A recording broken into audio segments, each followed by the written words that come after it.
In this video, I'm going to show you how to fix stuttering in Lost Ark. So the first thing you want to do is go to NVIDIA.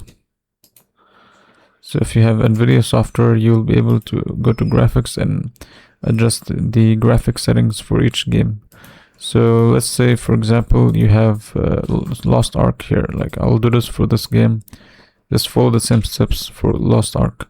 So what you'll do is you'll drag this all the way to performance instead of quality, and then you'll click optimize. So once you click optimize, you can just close this down, and then you want to go to settings here. So here you'll go to graphics again, and then you want to make sure you enable this option. Then find your game here and then set it to high performance. And then once you're done with this, you can just close this down. Now go to CMD, then run as administrator.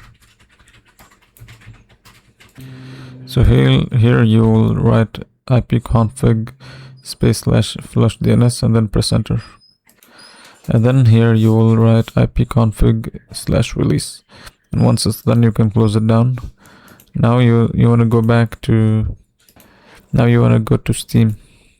So find the game, right click on it, properties, and then go to install files and then browse. So find the exe folder for the game, right click on it, and then properties, compatibility, and then make sure you disable full screen optimization. Click apply and then OK. And then once you've done this, the last option is to go to system properties. So it will look something like this. Go here, go to advanced settings, then select adjust for best performance, click apply and then OK. Then restart your computer and you should be good.